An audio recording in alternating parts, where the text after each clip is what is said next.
I realize that most people are walking around maybe at best 35% of what they could be.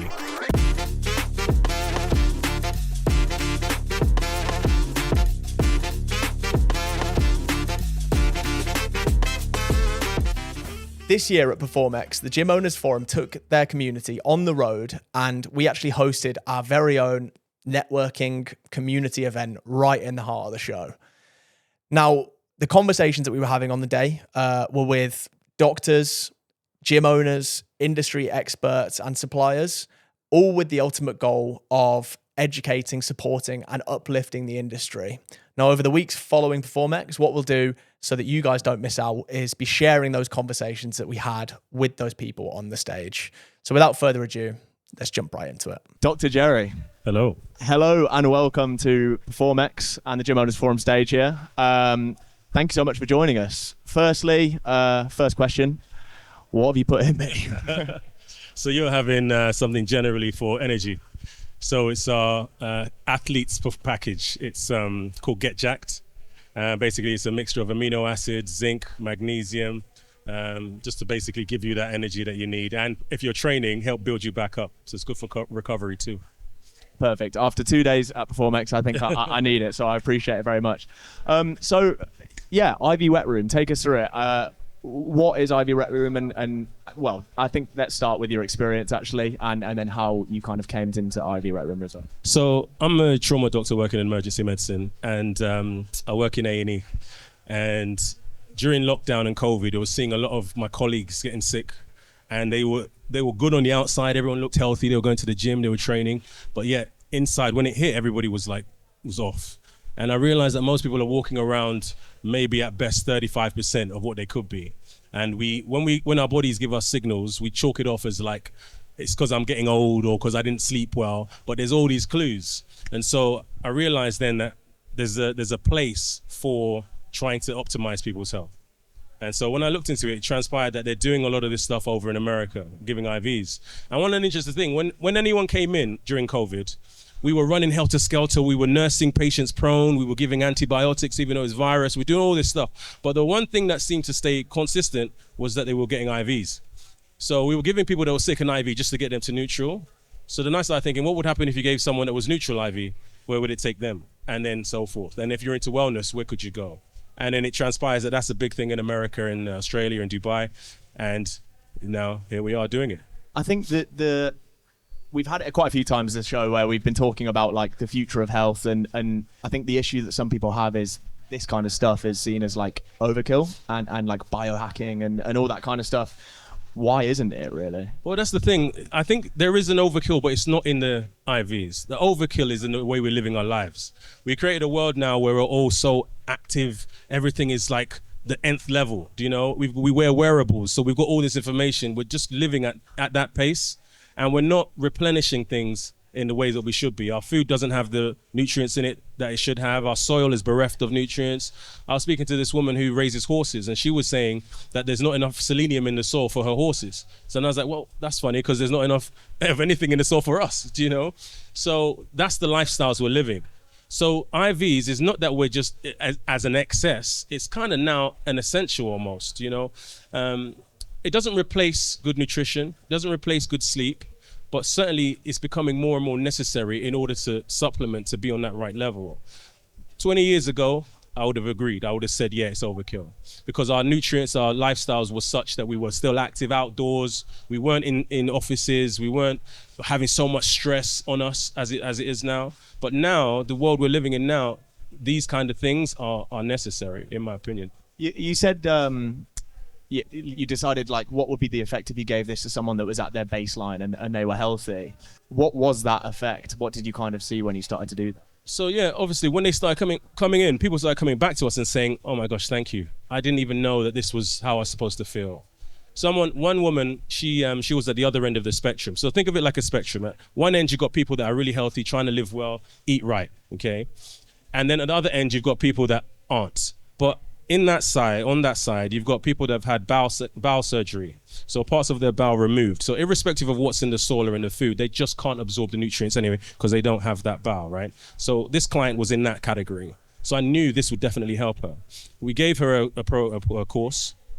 And she came back, I think it was maybe 6 weeks later, and she just posted something. And the post is on our socials. You can see it in the testimony. She just posted of her own back. She says, I wasn't sure what to make of it when I first started, but now I've been able to do all these things that I thought were never going to be possible. I'm playing paddle, I'm horse riding, I'm doing all this stuff that I used to do before my surgery that I thought was never going to be an option anymore. And I thought, wow, thank you. Do you know? I was so glad, because it really makes a difference. Just kind of sidetracking while we're talking about it, like, I'm quite surprised of just the fact you can feel it like right away, the cold. And I guess that, is there a like placebo, not necessarily placebo because I can feel it, but like yeah, you will feel the cold because it's cold, because that's, it's been in my bag on the way over from Cardiff, so it's going to be cold. But about placebo, so a lot of people do think, okay, maybe it's just placebo, but that has its measures in itself. But a separate thing, to give you an idea, so this isn't placebo. And even when this happened, I was like, wow, this is incredible. So we were at a festival, right? And it was like a music festival, but they had a little wellness section, and we were in the wellness section. It's the first time they had IVs in this festival. So they were looking at us a bit like, what do we make of this? We were looking at them being a bit like, well, is this the right place for this? Anyway, by the second day, people were lining up to have it. And this one woman came in and she was pregnant. And she was breastfeeding. And she came in and she said, I've got a bit of a cold. I'm a bit bunged up, and I got it from my baby because my baby's full of flu or whatever it was. Have you got something that can help me? And I was like, yeah, sure. So we gave her something high in vitamin C and some other various bits and pieces.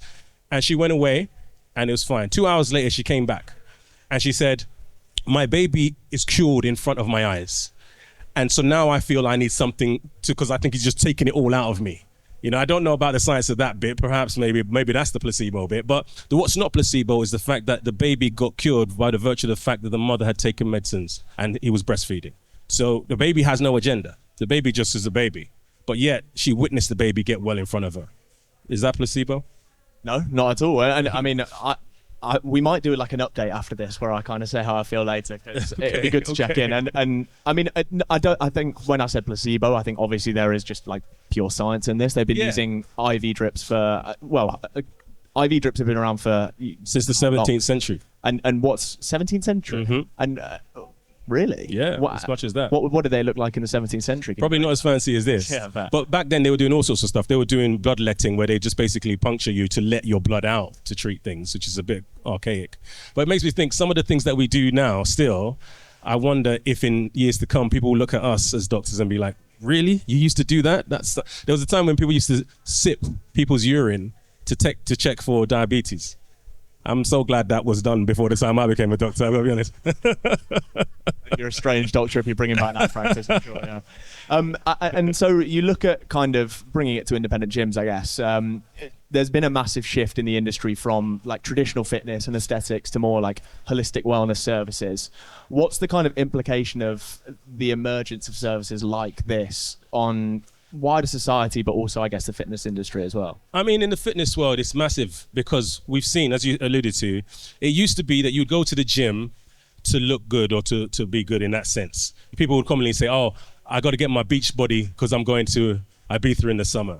Fine. Now I'm hearing people talk about what they want to be like when they're 70, when they're 80. They want to be much more able to function better. So it's changed from being an aesthetic to being more functional, all right? And even the word fit, when you say, oh, she's fit or he's fit, it was about the aesthetic. Now, when you say they're fit, you're like, gosh, that guy can do handstands and do all kinds of stuff, So that's where it's moved. As far as where this sits in that world, it's more about recovery, because people are training, they reach a platform or a plateau and they're like, what can I do more? There's only 7 days in a week. I'm already training 5 of them. They chuck in an extra day and they don't see any extra benefit. In fact, what they should do is take a day away and have a proper recovery. And this can help you with the recovery. Think of it, even if you think about it in numbers, right? If we've got two athletes, one guy's training 3 times a week and the other guy's training, they're both training the same, right? One of them has to take 3 days off to recover, yeah? And in those 3 days, so that means he's training, 4 times a week. The other guy doesn't need to take that much time off because he's on drips. So his recovery is more focused. So rather than just sitting about the house hoping that you feel good, you're taking supplements, vitamins directly, and that's going to help replenish what you've already depleted from the training sessions. So now you can train more than the other guy. You extrapolate that and fast forward it over 12 weeks. The first guy's almost doubled the number of training sessions as the other guy. Who's going to win the gold medal? I mean, there's a lot more that goes into it than that, but do you see that it gives you an advantage over your competitors? Is there a difference between person to person from the benefits that these give you? It depends on what you're going for, if that's what you mean. Yeah. So it depends. So somebody that's going for something for menopause, for example, is going to get the benefits there, but that's going to be completely different for someone who's going for immunity. So it's that. In the sense of like me and yourself take this now. Is there like a difference in the benefits that we will see, or is it? And that's linked to where we're starting from. So let's say saying you're better than me. No. When I say where we're starting from, I mean like I use the analogy the well. The deeper the well, the longer it takes you to get to the water. So if you're out here training all of this, you're doing these podcasts, you don't have any time to sleep, your recovery is not there, you're just exhausted. Meanwhile, I'm at home chilling with my feet up. I get 12 hours, 9 hours sleep a night. I'm eating well. The benefits that we're going to have and the time scale that we're going to see them are going to be different. But ultimately, if you fast forward the timeline, we'll both arrive at the same place. A lot of respect for saying that podcasting is as hard as being a doctor. Well, it looks pretty hard. Yeah, no, it's a piece of cake compared. Looking at the drips more specifically, what are the different drips that you offer, and what are the different effects that they provide to you? So as I mentioned there, we have some for menopausal symptoms. So the way we operate generally is we have a consultation with the client, sit down and really go do a deep dive into what their problem is. And then we will look to try and see, well, how can we help you with that problem? And the way to think of most problems, they really either come down to a depletion of something or inflammation. Those are the two main areas that people struggle with. And everything then stems from there. So we could give you something to help boost whatever you're deficient in. So vitamin B12, for example, we have that in the drip as well as intramuscularly. All the B complex vitamins, magnesium. These things get used up quite a lot, especially when you're training. So we have drips that are formulated specifically for that. We know that vitamin C is very good for your immunity and zinc. So we have one that's high in that to help you with your immunity.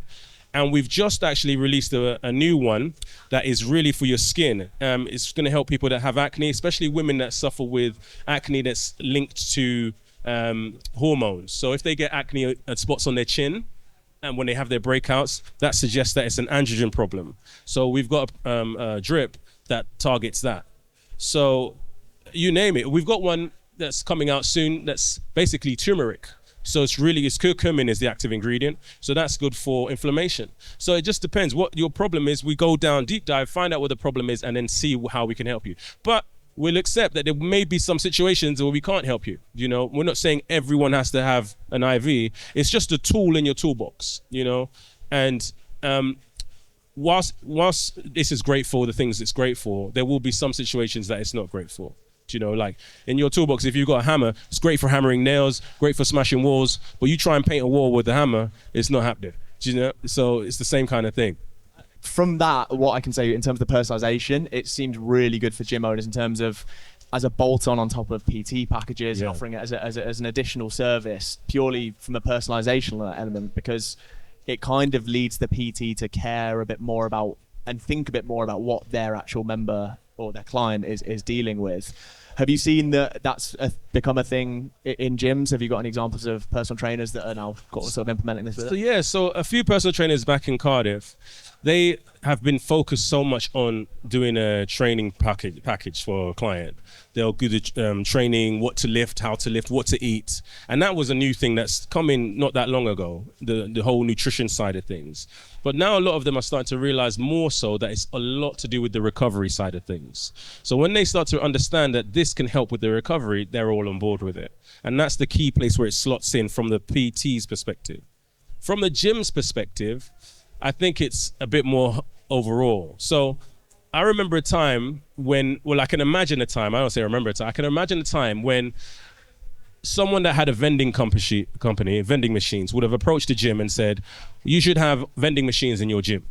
And the gym owner might have laughed and said, it's counterintuitive. Why are we going to have sugary snacks when people are trying to work out? That evolved into what we see now, where we've got Lucozades and like protein shakes and pre-workouts, and they're almost in every gym. Now we're into the era of red light therapy and cold plunges, and they're starting to appear in gyms. And to me, it seems inevitable that IVs should be in gyms, and they will do. And I think the gym owners that kind of cotton on to that will be the ones that define the next decade as to what happens in the wellness space. I think you're already seeing it, to be honest, because you see like aesthetics clinics and more like medically, there's a word there somewhere, but more like medically professional clinics based in gyms now, and they are the gyms that are offering the more value for money service to their members. And I think from that perspective, is this really just like an additional value on top of all of those recovery services? Absolutely, because I think if gym owners are smart about it, they can turn gyms into the hubs where people will all congregate, and it makes sense that they will have all of these things there. Do you know?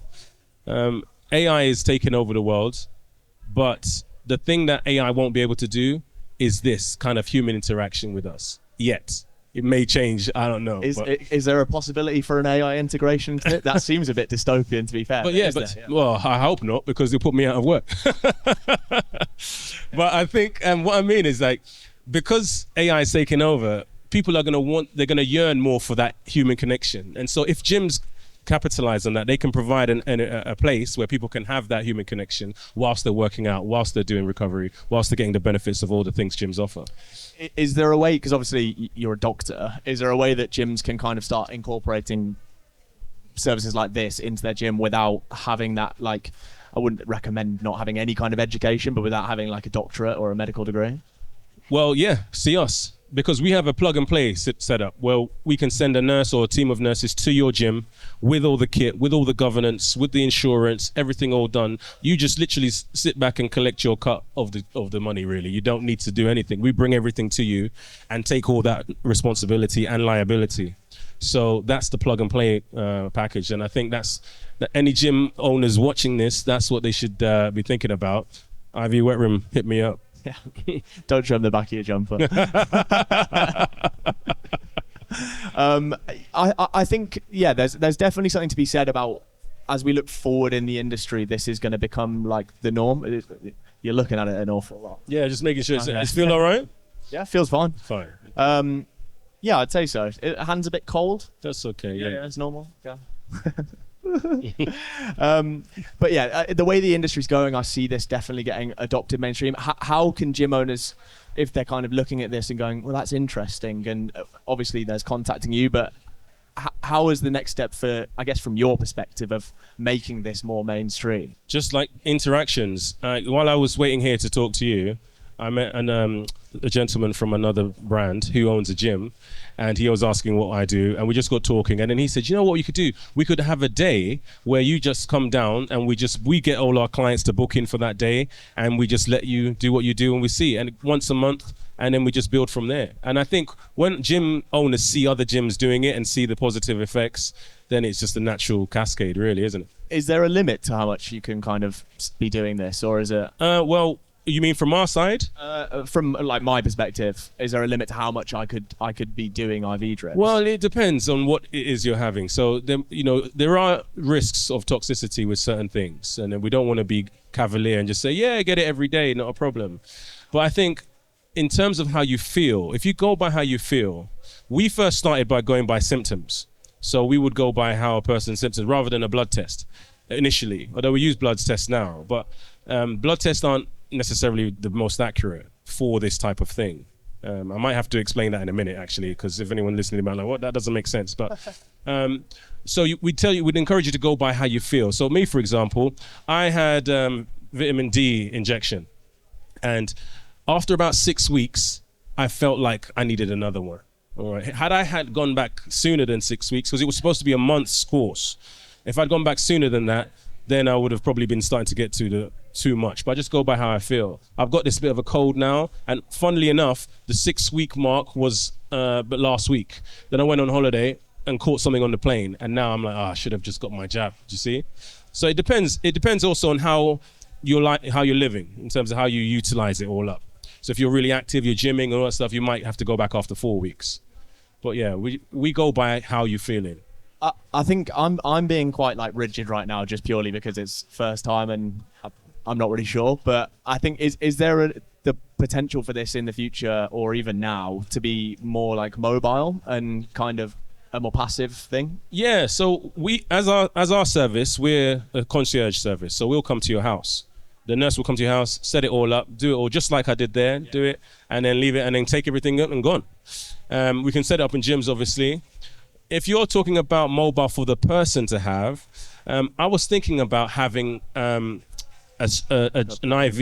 You know how what's it called? A runner's arm. Yeah, they have that band, and then you could put it in there, and then you could have a shorter lead cable to connect to your hand where the IV's in that. So that's something I was thinking about. I don't know if it would work, but this is in my mind. I'm thinking. Don't test it on me, please. It is super interesting. I'm just thinking like the convenience aspect of it, because this, you set it up in 5 minutes, yeah, and it's in. But the thing is, once you've had the drip, it's not like you'd need to then carry it around with you. And if you can't spare 20 minutes in your day to have it, then there's bigger problems that you're having, really. Do you know? So no, that's fair. And then just for kind of gym owners, hypothetically, how they put it into their gym for, well, I'd say personal trainers, really. Would you say you kind of include this as like during your PT session, or instead of one day, instead of like absolutely beasting you, they'd just say, today we're going to do like an IV session, and maybe a bit of education as well on if they're like a GLP-1 user or something like that. Sorry, that was just a really good idea that I had in my head, actually, for gym owners. I'll do a bit on that. But just finally then, sort of looking forward towards the future, where do you see this going in terms of adoption in the gym? You agree with me or disagree with me, if you can see it.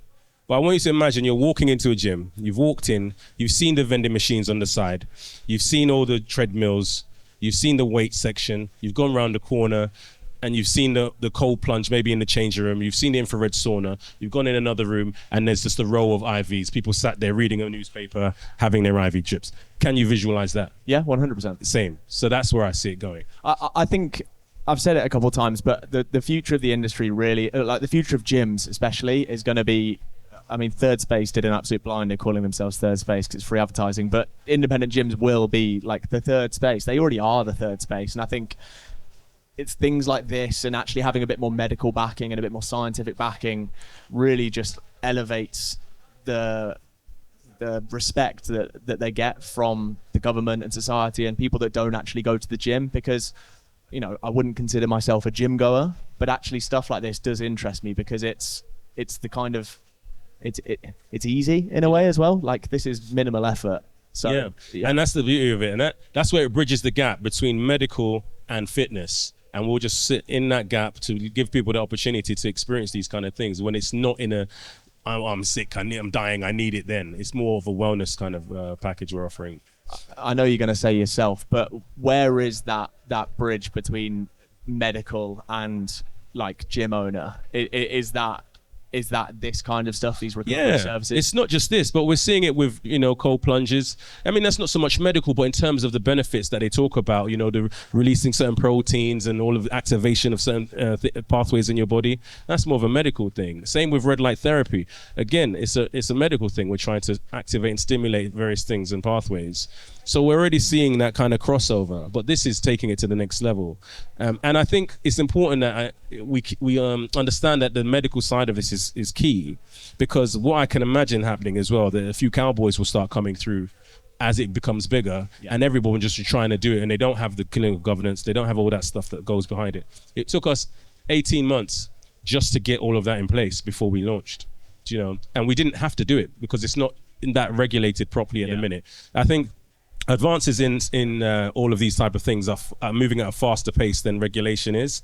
So, but regulation is coming. So we thought, let's not wait for it to come. Let's get ahead of it. And I think when we're talking about bridging that gap, any other brands that you come across that are doing that, that's fine. Go with those as well, you know. But as far as I know, there's only a few of us. Trust is a massive element of it. Like, you're a doctor who's obviously been introduced to myself through Tom, and I think there's that trust there. Do you want to know something about trust?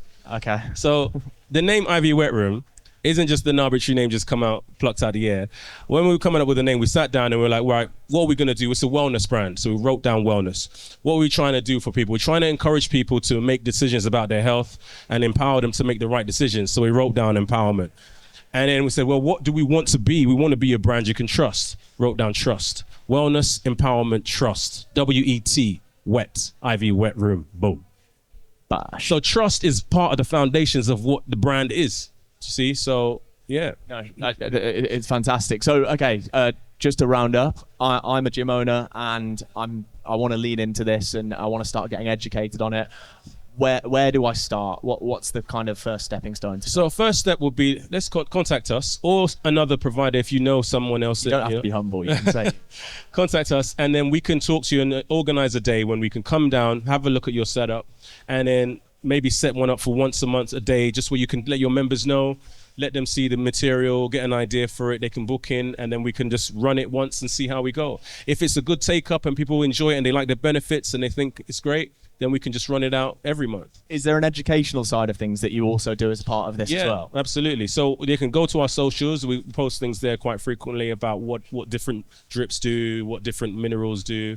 And then we come down and we'll have the conversation with you. Remember I said at the start of anything, it begins with a consultation. So in that consultation, that's part of the educational piece as well. Sometimes people come to us and they say, I don't know what I need or what I want. What can I have? And then we start talking. And then we say, well, what does this do? Oh, this is how is your sleep? Oh, yeah, magnesium. Oh, gosh, and it just goes from there. So, yeah. Jerry, thank you so much for your time today. I almost just reached my hand over to try and shake your hand, but I won't do that. I'll do it with this one. Nice.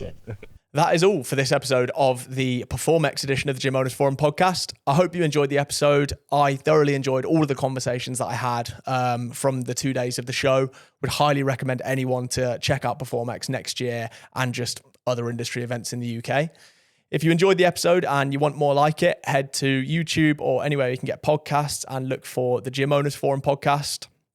If you want some more quick fire and actionable tips, head to our socials where we're posting regularly about insights and just general tools and things we find from the industry right there directly to you.